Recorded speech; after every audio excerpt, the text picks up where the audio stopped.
All right, guys. Well, it is time for the interview section of today's podcast, and I have a very special guest. I have Heather Binns. Heather is a health and fitness strategist, a nationally acclaimed fitness expert, best-selling author, wellness educator, public speaker, certified personal trainer, as well as a Spartan SGX coach, triathlon and running coach, as well as a competitive athlete. So, Heather, a long list there, but how are you doing today? I'm fabulous. How are you? Good, good. And I also want to mention you are the founder and owner of Renovate Fitness Yes, and voted top 5 personal trainers in Los Angeles for 4 years in a row, which is an awesome accomplishment. thank you.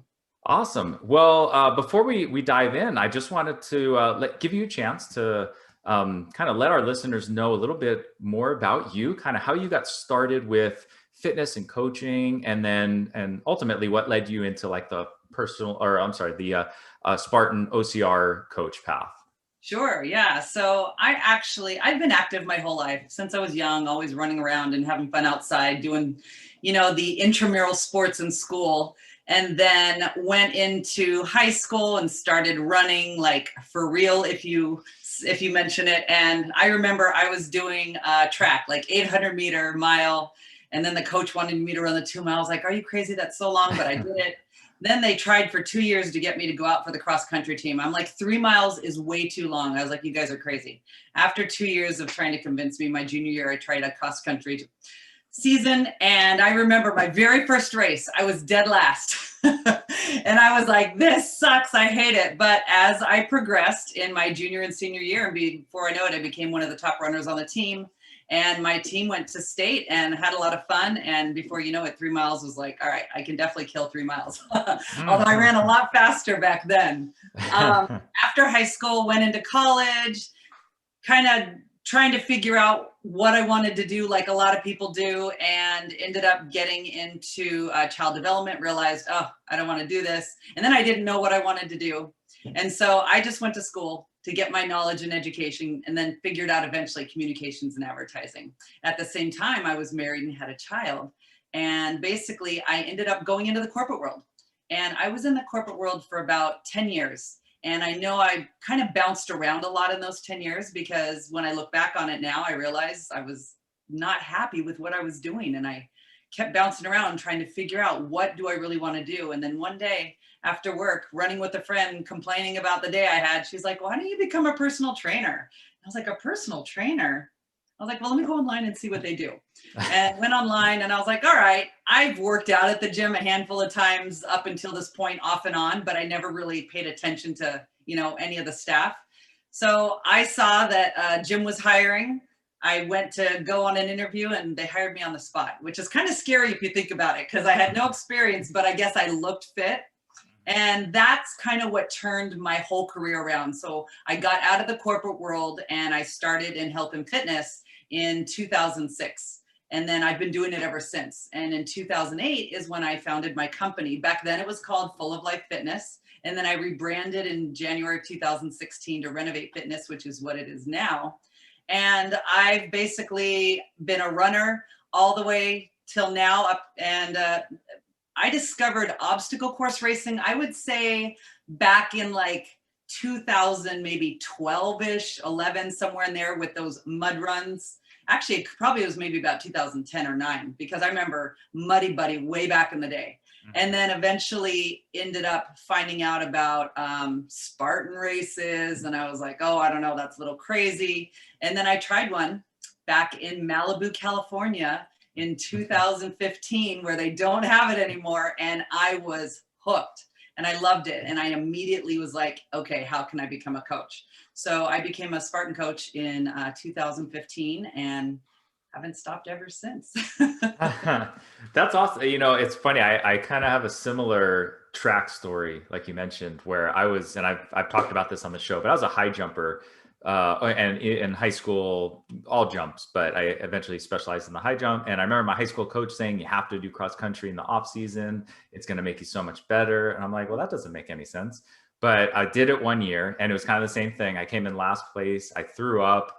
Like I didn't know what I was getting into, but I only made it one season. I said, this doesn't work for me. But it's funny, you grow up and Yeah. things change, and then I started running and getting into it, and then obviously I love it. And like you said, 3 miles sounded like a marathon back in the Mhm. day. It probably felt like one when I first did it, and now obviously that's totally different. So Yeah. that's Absolutely. awesome. Cool. So I wanted to talk about, you have your mission with your business. I wanted to start there. You want to help 1 million people discover their athlete within. Yeah. And I know I'm shortening it, and it's a lot more detailed than that, but I wanted to let you kind of expand on, what exactly does that mean? Yeah. So, when I was rebranding back in 2016 and creating what it was today, and then as I've progressed, because not only as an athlete and a coach and a business owner, and just as a human being, you're always progressing in life. You're always developing, you're always learning new things. And then I was like, what is like my grandest purpose? Like, what am I here to do in life? And to be honest, back in 2018, I just had an epiphany and I realized that I'm really here to inspire people and I want to help them to really shatter let me see. I always, it's like, how do I say it? We put so much restriction on ourselves, right? Hmm. And so I like to say, I like to help people shatter those self imposed glass ceilings because they're glass. There's a lot more we can do above us and we can see it, but we don't always think we can do it, right? So I want to help people just shatter those ceilings. I really want to help them find those unprecedented levels of fulfillment within their life. And I want them to be happy. And one of the ways I do that is by helping people find their athlete within. And if you have a body, you are an athlete. And what I mean by that is a perfect example. Say you have someone who in their younger years, like us in high school and college, maybe did sports.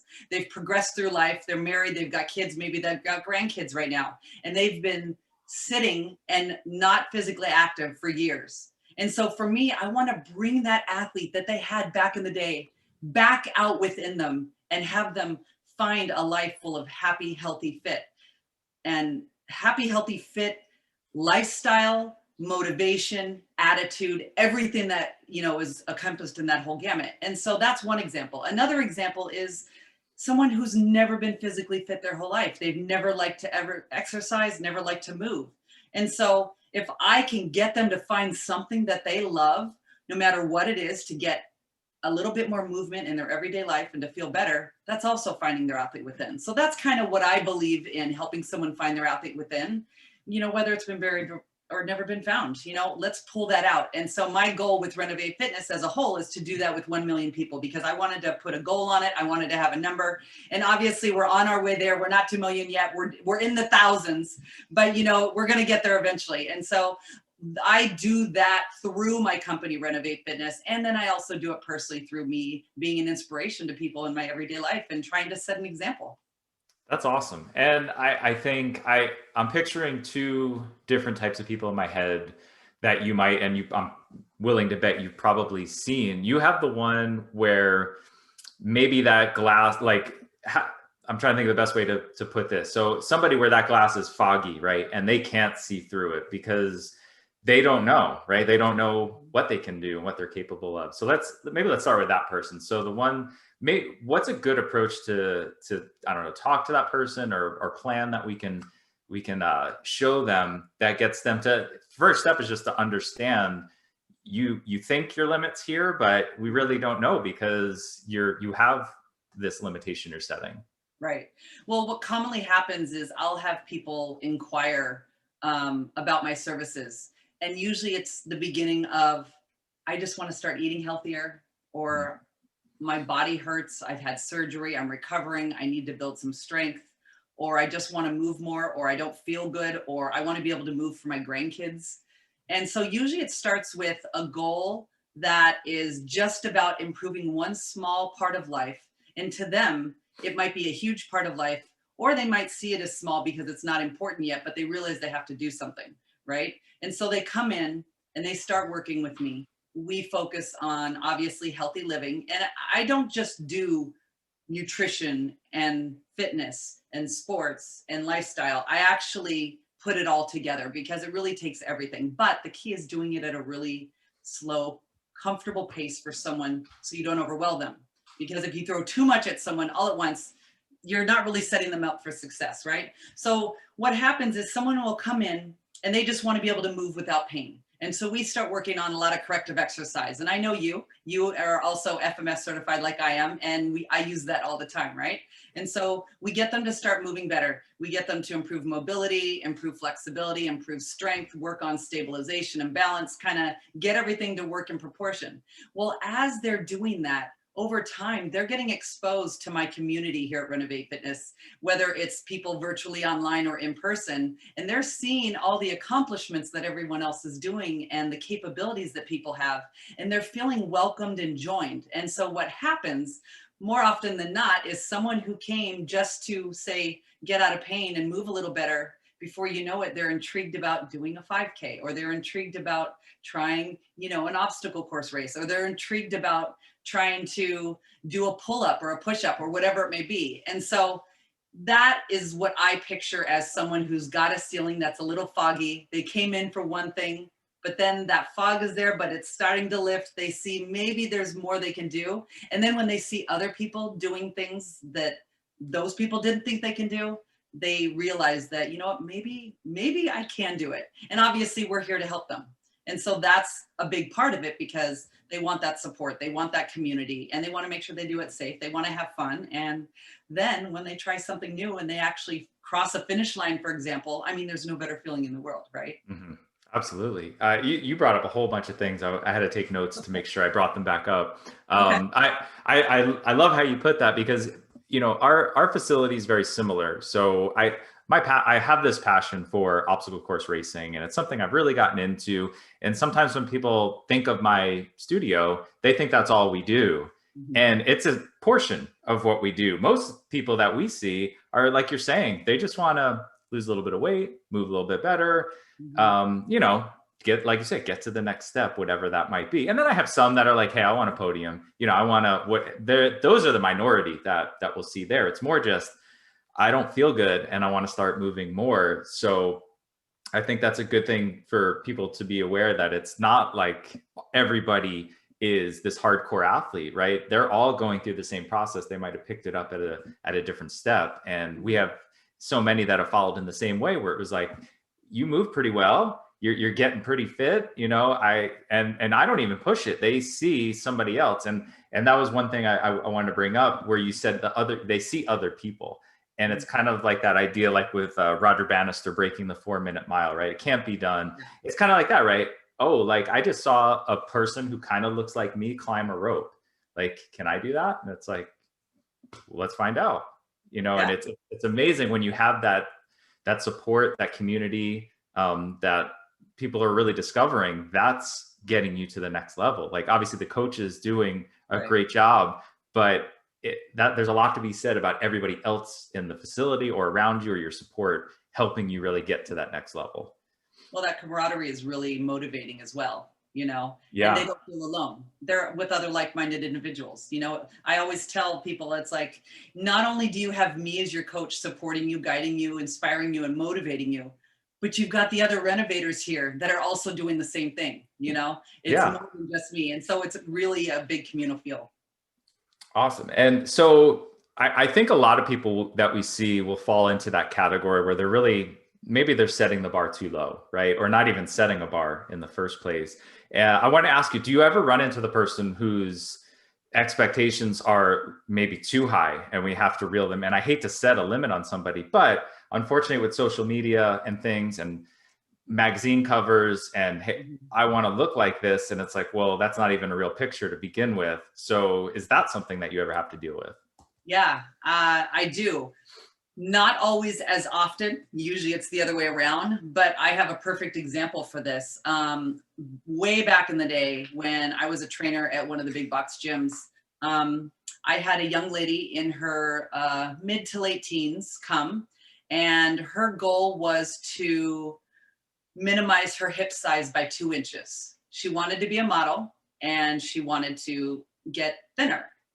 And so obviously I did my assessment, I did everything, I talked to her, and I had to be blunt with her. And I had to tell her, I said, I can't help you minimize your hip size by 2 inches. I said, you don't have anything to reduce in your hips, because she already was fit and thin, right? I said, your hips right now, the size they are, that's your bone structure. And you don't have any excess fat to reduce in that area. And I know it's not what she wanted to hear, but I told her, I said, if that's going to be your goal, I'm not going to be the trainer for you because I can't do that for you. I can help you in every other aspect, but that's the one thing I can't do. And that's a perfect example of someone having an expectation that either is not realistic or just not realistic at this time. And I like that second point that you made too. It's, yeah, there's the bones, something like that we can't change, but maybe it was, hey, I want to win a race or maybe if it's complete a race right now, and maybe having that conversation, you absolutely can, but it's not going to be next week. It's right. It's the goal. Now we just set the expectation of the time that something like this would take. Yeah. And in a race situation, I think the first goal is always a great one, just to finish the race, cross that finish line, and enjoy yourself doing it, so that you actually want to do it again. And then as you want to do it again, then we can pick up in improving all your technique, your speed, whatever it may be. Mm-hmm. Absolutely. Just get that first one done, have fun, and then figure out where you need help or whatever it might be. I warn people, awesome. I tell them, watch out, it's a bit addictive. Yeah. Tell me about it. And expensive after a while. Yeah. So another thing I really liked, you said that you said it takes everything, right? And because you don't just do nutrition, right? You don't just do this. And I really like that, because that's a hard thing for people to understand, where it's, I just need to really eat less and I lose weight or whatever it might be. So I would love to hear more about it. And let's actually talk about if we have a fat loss goal, because I think it's a common goal. That's a lot of the clients we're going to see, and probably a lot of our listeners, that at some point, this is probably something they want to focus on. So maybe let's expand on that and get a little bit of your philosophy. If we're talking specifically fat loss, what are all the things that we should be considering? And I know that's a huge question, but just to dig more into your philosophy on, well, where do I don't just eat less? What should I do then? Right. Yeah, no, if I have a client come to me and that's their goal is fat loss, basically what I'm going to do is find out all about them. What are their current lifestyle habits? How often do they move? If they move at all, do they do any physical activity? If so, what do they do, for how long and how often? And then I take a look at their nutrition. What do you enjoy eating? How many times a day do you eat? How much do you eat? How about drinking, hydration? What do you consume? And then I go into also lifestyle habits. So what is your stress level like at work, at home, or if there's some other part of life that causes stress? And then sleep is a huge part of it. How often do you sleep? How well do you sleep? I mean, those are some of, I'd say, the biggest key parts, in addition to mindset. And as mindset is not always necessarily something that we need to ask them about per se, but as you get to know the client, that just becomes apparent. You know what I'm saying? As you get to know your client, as you work with them. And so what I do is I take a look at everything, and then looking at all the information that I have, the various assessments I do, the questionnaires and the conversations and the goals, in addition to letting them speak in their own words and know what is it that you want to accomplish. Because say they want to accomplish and do a race, right? First obstacle course race, for example. And then they come in, but they're not eating the best. They're not sleeping well. They're working all the time. They don't work out very often, And so as a coach, part of my job is to help them figure out what is the one thing to start on right now that they can be successful with, because you want them to succeed. So a lot of times I like to ask my client, okay, out of these right here, which one do you feel would have the biggest impact of you reaching this goal? And which one would you like to work on first? And I actually ask them, because they have to have input in it. You have to have their buy-in, right? And so then I'll take what they want to do, and then a lot of times, not necessarily secretly, but I'm good at sneaking in these other things that'll, for example, help correct some imbalances or dysfunctional patterns that are going on in their body, or help their balance and stabilization. Because another example is a lot of people like, I want these really hard, intense workouts, right? But they don't want to recover. They don't want to foam roll. They don't want to warm up. They don't want to cool down. You don't want to stretch or whatnot. Well, what I do is I make that automatically a part of their program. whether they like it or not. Say Mhm. you're going to have this warm up period. We're going to work on your range of motion. We're going to activate your muscle groups that were especially going to be used in this workout. We're going to work on movement prep, and then we're going to get into the workout, and then we're going to cool down, whether it's stretching, foam rolling, any combination, sometimes compression therapy, or, you know, heat or ice, depending on what's going on. And then they end up having this well-rounded program. And so when going back to like fat loss, for example, whether it's something nutrition related or fitness related, I'll let them choose what that one big thing is they really want to focus on, and we'll do that. But I'll just intermix other things that I know that they need to get them there. And it Yeah. naturally tends to just fall in place. And before you know it, they see the bigger picture. They see how all these little things amount to this grandiose result. And then there's even more buy-in, and then they continue with it. Yeah, and I think that's, I know a mistake I've made, and I'm sure a lot of other coaches have made, where one, we just want to give them everything, right? I'm going to give you everything that I've learned in my life and just throw it up on you Yeah. and hope you make it out.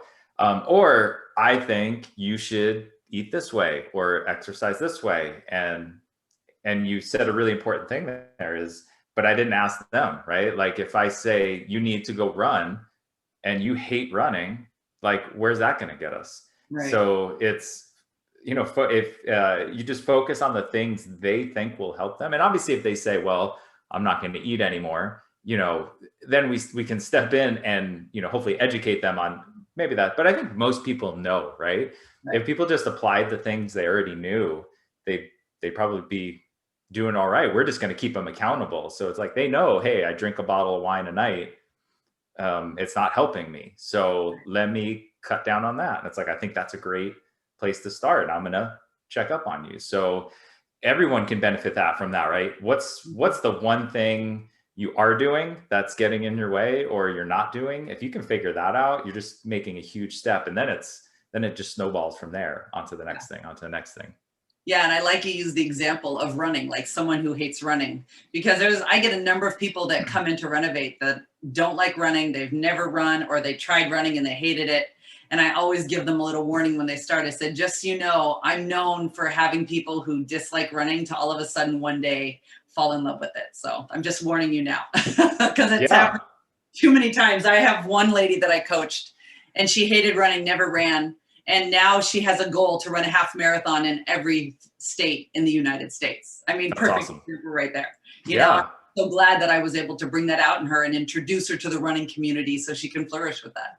Yeah, and I'm willing to bet why you're doing that so well is because you're doing it the right way, right? Where you're introducing it the right way. We're not forcing it. They're able to handle it versus, hey, let's just start running and you've never done any type of exercise and now your knee hurts, your Achilles hurts.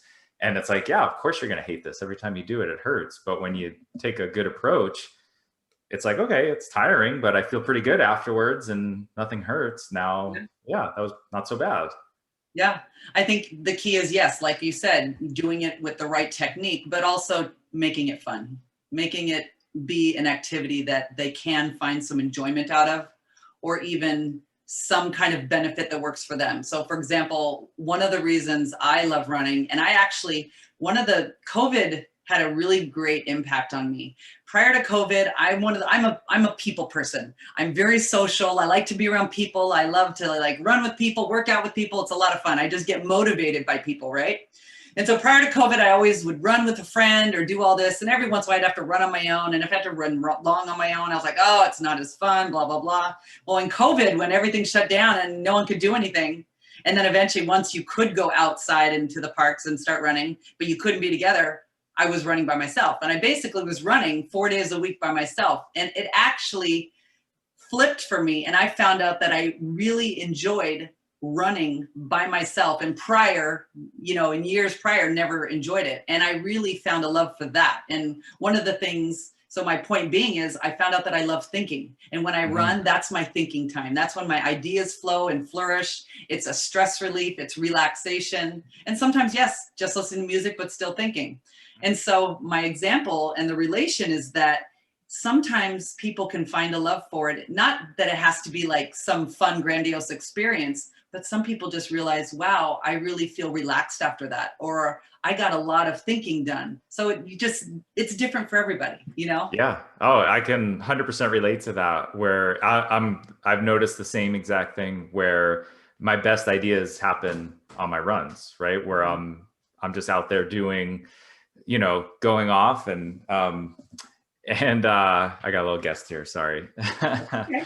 um, and yeah, I get back and I have to grab my notebook and just start writing things down because it's like all of these ideas have just been flying at me while I'm running. I've never been great at meditating. I've tried and I could do a few minutes, but it's just not something I've been able to pick up. But my closest thing is out on a run when I can just focus and be alone with my thoughts. That's my form of meditation that seems to work really well. I am the exact same way. I Yeah. struggle meditating. It's really challenging because I'm one of those people do, go, go, go, go. And what I actually realized, and it's a concept that I plan on doing a book about, but one of the things that I realized is that everyone has to find what works for them, right? And so for me, running is my form of meditation, just like you said. That's when I relax. That's when I can let my thoughts flow. That's when I can be calm. And we don't have to fit into everyone else's ideals, Yeah. Oh, absolutely. Yeah. And like you said, yeah, sometimes I'll listen to music or books or whatever, but sometimes I purposely go out with nothing. Yeah. So it's literally me and my thoughts for an hour or whatever it's going to be, and just see where it takes me. And it feels good. And I feel like when I'm sitting anytime I ever try and meditate, like just sitting at home or wherever, just like you said, I feel like a million things are just coming in because I need to go and I need to go to the grocery store now. I need to go get the kids or whatever. And I can't get those things out as my daughter keeps interrupting us. Okay. But so when I'm running, I have no choice, right? I'm out there. So I at least have until I get back before I can do anything, so I can let that stuff go. Yeah. And it forces you to do it. And it also, I love that I'm kind of getting more than one thing done at the same time, because not only am I getting my exercise and my physical activity, but I've got so many thoughts happening in my ideas. And then when we get home, like you said, we write it down. Like that time, that hour was so purposeful right there. Yeah. Yeah, absolutely. Before I let you go, one thing I love asking other coaches, I want you to fill in the blank, and you're going to let me know if all clients would, or I shouldn't say clients, if all people would do this one thing, they would see massive improvements in their training. One thing? Yeah, I know it's hard to pick one, but you have to. I would say, well, the first thing, a few things come to mind, but the one that I feel is probably the most important is sleeping more. Absolutely. That's a good one. Most people don't sleep enough. Yeah. And you brought that up early, and I think it's so often people want to skip over the low hanging fruit, right? They want to go right to the intermittent fasting, ketogenic diet or whatever. And it's like, but you don't drink any water and you sleep 4 hours a night. Like, yeah, everything else won't help as much if we can cover the big rocks first. right. Yeah. Awesome. So what's your favorite obstacle? Oh, geez. Favorite? Oh, that's a tough one. I would say one of my favorites is the inverted wall. Okay. Awesome. And I think the reason, and I know for some people it's really challenging, for some people it's easy. And I think one of the reasons it's my favorite is because when I did my first Spartan race back in 2015, I had never encountered a wall like that before. Never knew what to do. I just remember running up to it, jumping, grabbing, stepping, flying over, and just being like, oh my God, I just did that. I got back down. And then my husband was looking at me because he was behind me. He's like, how'd you do that? I was like, I don't know. And he tried to do it and he struggled. And it was just one of those things that I just ran and just did it. Didn't think about it. And it just happened. So, ever since then, every time I come up on the inverted wall, I always remember that one race. And so I think that's why it's my favorite. All right. Well, then I have to ask least favorite. Oh, let's see. Would burpees count as an obstacle? All those burpees we have to do. Least favorite, I would say was, I've only encountered this one once. It was 2019 at the World Championships in Lake Tahoe for Spartan Race. And we had to do a double sandbag carry down a half pipe and then right back up. Oh. And prior to that, I had never done double sandbags. They were frozen, so they didn't mold well to your body. They were heavy, they were freezing. And the angle of a half pipe on a mountain is like extreme. Yeah. And I swear I've never spent so much time on one obstacle ever in my entire life, except for that one. It probably was at least 20 minutes. Yeah. It was so hard.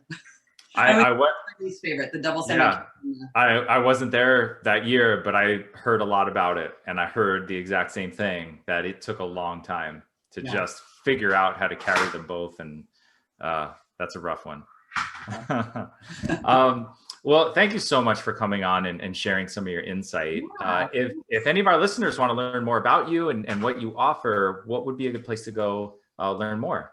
Sure. So you can go to, I have two websites. One is renovatefitness.com. So that's RENOV8.fitness. And there's no .com there. And then heathermbins.com. Heather, Heather, M as in Mary, Bins, BINNS.com. Those are the two websites. One is about me as a health and fitness strategist. The other one's specifically my company, Renovate Fitness. And then you can find us on social media. Everywhere you just type in Heather Bins or Heather CPT and Renovate Fitness, and you'll find us. Awesome. And looking through your website, you have a ton of services that you offer. So I'll put links to both your websites in the show notes for this episode. Okay. So people can check it out and see everything that you're doing. Thank you so much, Mike. I really appreciate it. It was a pleasure being on. Oh, anytime. And I look forward to hopefully seeing you at a race. I hope in the near future, but we'll see how things go.